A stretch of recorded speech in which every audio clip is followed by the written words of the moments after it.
नमस्कार दोस्तों, know your finance with अविरल में आपका स्वागत है। दोस्तों, आज हम बात करेंगे एक बहुत ही अच्छे टॉपिक पे।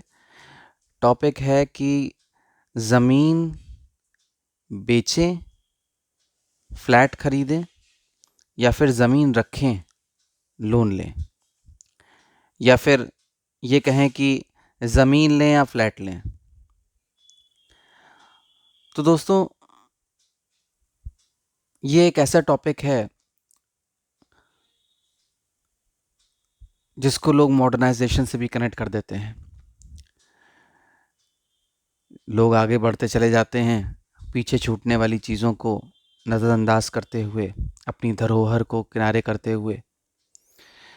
तो आज इसी टॉपिक पे हम डिस्कशन करेंगे, बट हमेशा की तरह ये सिर्फ मेरे एक्सपीरियंसेस हैं, मेरी ऑब्जर्वेशंस हैं, और जितना भी मैंने चीज़ों को समझा है उसके बेसिस पे मैं आपको ज्ञान दे रहा हूँ, क्योंकि मैं खुद यही करना चाहता हूँ और दूसरों को भी यही सलाह देता हूँ। बाकी अगर आपको सही लगे तो आप अपने परिवार से, अपने फाइनेंशियल एडवाइज़र से डिस्कस करें और फिर कुछ डिसीजन लें जा कर के। दोस्तों, आजकल एक ट्रेंड हम देख रहे हैं। ट्रेंड ये है कि पुरखों के घरों को, पुरखों की ज़मीनों को बेच-बेच करके, चाहे वो लखनऊ में हो, कानपुर में हो, बरेली में हो, शाहजहाँपुर में हो, कहीं हो, वहाँ से हम करोड़ों कमाते हैं और यहाँ आकर के हाई राइज़ बिल्डिंगों में 3 करोड़, 4 करोड़, 5 करोड़ के फ्लैट खरीद रहे हैं। उस समय तो हमको बहुत अच्छा लगता है कि हमें लोन नहीं लेना पड़ा। सबसे पहला सुख तो यही है। दूसरा, एक पॉश लोकेलिटी में, एक अच्छी सोसाइटी में हमें बढ़िया फ्लैट मिल जाता है रहने के लिए। दूसरा सुख। और तीसरा सबसे बड़ा सुख कि हमें किराया नहीं देना, क्योंकि हर किसी की इतनी तनख्वाह तो है नहीं कि ईएमआई और किराया और सब कुछ मैनेज करने के बाद भी वो कुछ बचा पाए। सपोर्ट सबको चाहिए होता है। एक तरह से देखें तो इसमें कोई बुराई भी नहीं है, बट यही वो लोग हैं जो रोते रहते हैं फाइनेंशियल फ्रीडम के लिए, पैसिव इनकम के लिए। तो आगे बढ़ने से पहले हम लोगों को ये समझना पड़ेगा कि हमारे एसेट क्या हैं और हमारी लायबिलिटीज़ क्या हैं। एक बहुत ही बेसिक सी भाषा में अगर मैं समझाऊं, जिस काम से पैसा जेब के अंदर आए वो काम आपका एसेट है, और जिस चीज़ से या जिस चीज़ की वजह से जेब से पैसा बाहर जाए वो लायबिलिटी है। आप करोड़ों रुपए के फ्लैट खरीद रहे हैं, फिर उसका मंथली मेंटेनेंस देंगे, फिर उसकी रिपेयर करवाएंगे, कभी ज़रूरत होगी तो फिर डेंटिंग पेंटिंग सब करवाएंगे, और उसकी समय के साथ वैल्यू कम होगी, बढ़ेगी नहीं, या एक सैचुरेशन पॉइंट पे आके रुक जाएगी। जब तक वहाँ के आगे कोई अच्छा अपॉर्चुनिटी लोगों को नहीं दिख रहा, तभी तक उसकी वैल्यू अप्रिशिएट करेगी। उसके बाद उसकी अप्रिसिएशन बहुत स्लो रेट पे होगी और एक समय के बाद आकर के ना के बराबर हो जाएगी। So this is a liability, not an asset. ये एक लायबिलिटी है, जिम्मेदारी है। आपको पैसा नहीं कमा के दे रही, पैसिव इनकम नहीं दे रही, फाइनेंशियल फ्रीडम नहीं अचीव करने में हेल्प करेगा। उसी जगह अगर हम कंपेयर करें ज़मीन को, ज़मीन हमें क्या देगी? सबसे बड़ी बात यह है कि ज़मीन एक ऐसा एसेट है जिसकी वैल्यू दिन दुगनी रात चौगनी बढ़ती ही बढ़ती है। एक बहुत सिंपल सा एग्जांपल दूँ, लखनऊ में एक जगह है, मेरी बहन फैजुल्लागंज में रहती हैं। जहाँ वो रहती हैं उससे 2 किलोमीटर आगे आज से 12 साल पहले मैं ज़मीन देखने गया था। नई नई जॉब लगी थी, थोड़ा बहुत सेविंग थी, सोचा ज़मीन ले लेंगे, बट घर वाले राज़ी नहीं हुए। 3 लाख रुपए में मुझे 1,500 स्क्वायर फीट ज़मीन मिल रही थी, और मेरी बहन के घर से हार्डली 1.5 या 2 किलोमीटर आगे, या इससे कम ही होगा। आज वहाँ पे 30 लाख में भी नहीं है। तो ना 100% ना 200%, 10 टाइम्स रेट हो गया उसका। तो ज़मीन हमेशा रेट अप्रिशिएट होगा, उसका अप्रिसिएशन का जो स्पीड है वो कभी कम नहीं होने वाली। आज आपको जो लगता है कि शहर के बाहर है, 10 साल रुकिए, वो शहर का पार्ट हो जाएगा, शहर के अंदर आ जाएगा, नए फ्लाईओवर्स निकल जाएंगे, नए हाईवेज निकल जाएंगे। तो एक तो बात ये है। दूसरा, ये जो एक माइंडसेट है कि अपने एंसेस्ट्रल चीज़ों को बेच करके करोड़ों में फंस जाओ यहाँ पर आकर के, वो माइंडसेट हमें छोड़ना पड़ेगा। क्यों? क्योंकि ना सिर्फ वो ज़मीन का रेट बढ़ रहा है, बल्कि आप उसे as a passive source of income भी यूज़ कर सकते हैं। एग्जाम्पल, मेरे एक मित्र हैं तोमर जी, उनकी एक 10-12 बीघा ज़मीन है मेरठ में। उसमें वो खपरेल की लकड़ी के पेड़ वेड़ लगवाते हैं।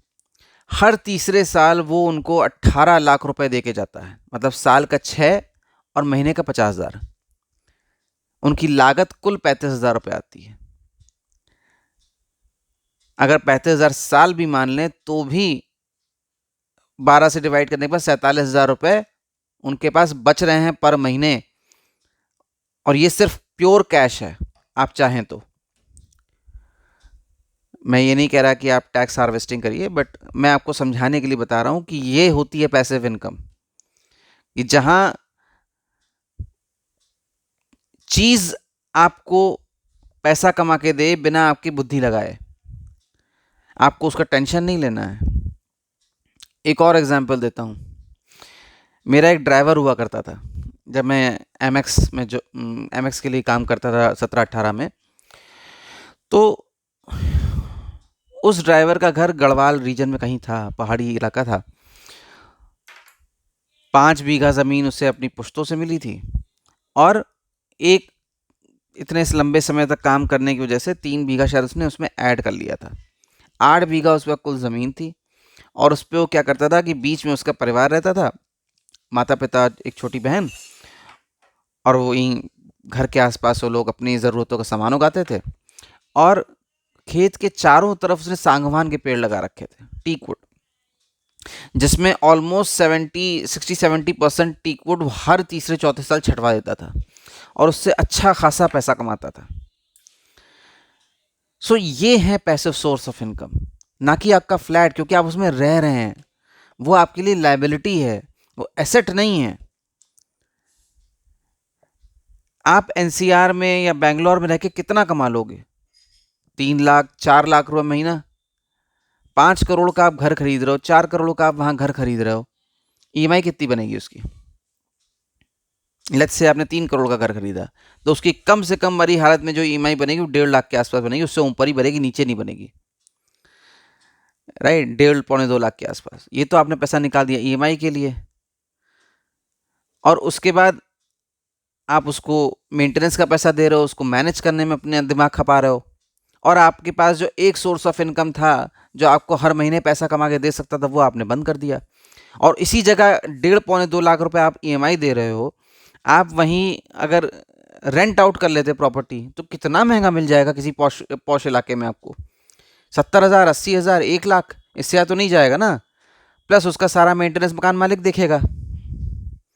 सो मिडिल क्लास को ये समझ में नहीं आ रहा है कि उसको कहाँ किस चीज़ को रोकना है और किस चीज़ को बेचना है। आधे से ज़्यादा मैं लोगों से मिलता हूँ जो यही काम कर रहे हैं, अपने अपने पुरखों की ज़मीनें बेच बेच के चले आ रहे हैं, और यहाँ कहाँ लगा रहे हैं? दुकानों में, फ्लैटों में। कितना रेंट मिल जा रहा है आपको? और एक वो डेप्रिशिएटिंग एसेट है। मान लीजिए, लेट्स से आपके पास अपने रहने के लिए भी फ्लैट था, आपने वहाँ से पैसा उठाया और यहाँ लाके कहीं एक और फ्लैट ले लिया, तो उससे कितना किराया मिल जाएगा आपको? 20,000, 25,000, 30,000, 40,000 लेट्स से आपको मिल जाएगा किराया उसमें, राइट? बट वो प्रॉपर्टी डेप्रिशिएटिंग एसेट है। एक लेवल पे आके उसका कोई अप्रिसिएशन नहीं होना भी तो बहुत स्लो रेट पे होना है। उसमें मेंटेनेंस में ही आप पैसा खर्च करोगे। हाँ, सरप्लस है, आप ऑन साइट ट्रिप मार के आए हैं, सब कुछ है, प्लीज़ रखिए। बट एक समय के बाद जब जॉब नहीं होगी, आप जब चाहेंगे कि सेल्फ सस्टेनेबिलिटी की तरफ बढ़ें, आजकल कितने एग्जाम्पल आ रहे हैं ऐसे, बैंगलोर में, राजस्थान में। राजस्थान का एक एग्जाम्पल मैं 2-3 साल पहले पढ़ रहा था। उसमें एक लड़की जो बैंगलोर में जॉब करती थी, वो हर महीने अपने पिता को कुछ पैसे भेजती थी, और उसके पिता क्या करते थे, उसमें थोड़ा पैसा अपना और लगा करके वो ज़मीनें खरीदते गए, और सब में फलों के पेड़ वो लगाते चले गए। देखते देखते देखते देखते उसके पास कुछ बीघा इकट्ठा हो गया और वो फलों का kind of jungle kind of उन्होंने बना लिया उसके लिए। आप कहीं भी ज़मीन में इन्वेस्ट करें या पीछे से आपको ज़मीन आ रही है, उसको मेंटेन करें, उसमें कुछ फल के पेड़ लगाएं, कुछ सब्जियां उगवाएं, वो आपको ही फायदा करेगा और ज़मीन की वैल्यू तो बढ़नी ही है। एक एग्जाम्पल और है, मेरे एक जानने वाले हैं, मुझसे बहुत सीनियर है, रिटायर हो गए हैं। उनके साथ के उनके एक मित्र जब रिटायर हुए तो उन्होंने अपने कॉर्पस से अमौसी के आगे कुछ बीघा ज़मीन, कुछ एकड़ ज़मीन खरीदी। उस समय उनका बेटा जो था बैंगलोर में कहीं जॉब कर रहा था। उसके बाद कोविड आ गया, बेटा घर आ गया लखनऊ। कोविड के पहले वो अपना एक बिजनेस सेटअप कर चुके थे, जिसमें वो क्या करते थे, फूलों की खेती करते थे और सब्जियों की खेती करते थे। फूलों की खेती से उनको दिन का 2,000 रुपया आता था और सब्जी की खेती से उनको दिन का 3,000 रुपया आता था। मतलब 30 दिन का उनका आ रहा है तो 5 तियां 1.5 लाख रुपया आ रहा है, राइट। और उनका लड़का जॉब करता था 70,000 रुपये की बेंगलोर में। जब वो यहाँ आया, उसने अपने फादर का ये मॉडल देखा। उसके पहले उनके फादर बुला बुला के थक गए लड़के को, लड़का नहीं आया। बट कोविड में जब उसने आकर के देखा कि किस तरीके से दिन भर खपाने के बाद भी वो 70,000 कमा रहा है केवल, और यहाँ पे केवल थोड़ा बहुत मैनेजमेंट करके वो 1.5 लाख रुपये महीने खड़ा कर रहा है, then he quit his job. आपको मेट्रो सिटीज़ में रहना है, बड़े शहरों में रहना है, बिल्कुल रहिए। बट अगर आप इतने लकी हैं कि आपको अपने एंसेस्टर्स से, अपने पुरखों से वरदान स्वरूप मैं तो कहूँगा कुछ ज़मीनें मिली हैं, तो प्लीज़ उसको मेंटेन करें। मेरे एक नोन हैं, उनको शीशम, उनकी एंसेस्टर्स शीशम के जंगल छोड़ के गए थे कानपुर देहात के आगे, फर्रुखाबाद में कहीं पे।